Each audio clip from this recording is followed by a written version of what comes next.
Deuteronomy chapter 30, verse 1. When all these blessings and curses I have set before you come on you and you take them to heart, wherever the Lord your God disperses you among the nations.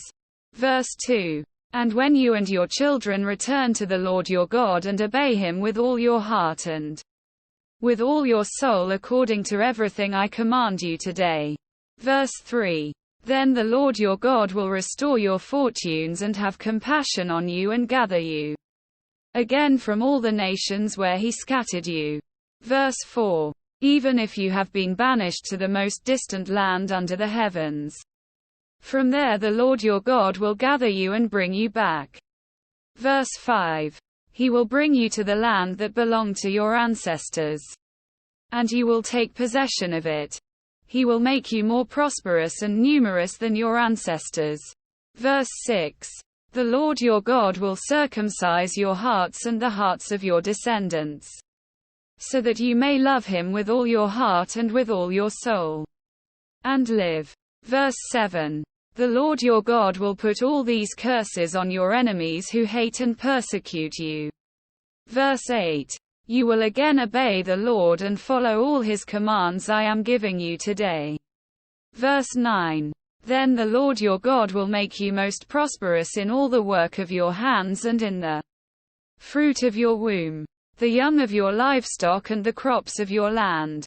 The Lord will again delight in you and make you prosperous, just as he delighted in your ancestors.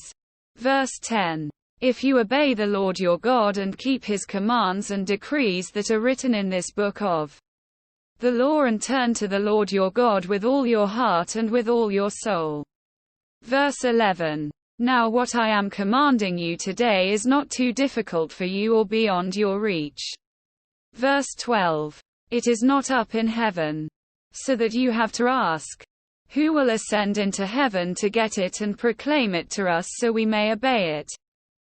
Quote.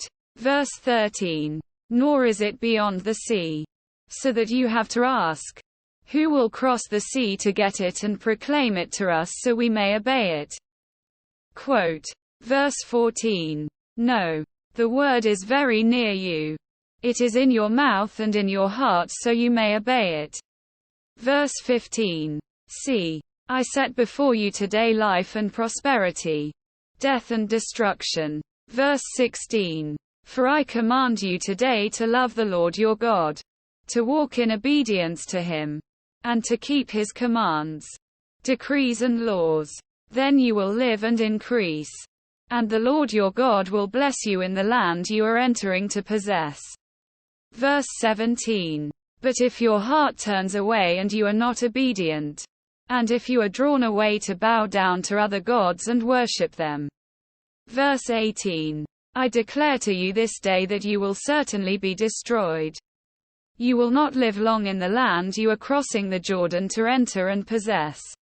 Verse 19. This day I call the heavens and the earth as witnesses against you that I have set before you life and death, blessings and curses. Now choose life, so that you and your children may live.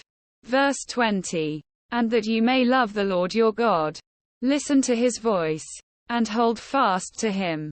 For the Lord is your life, and he will give you many years in the land he swore to give to your fathers, Abraham, Isaac and Jacob.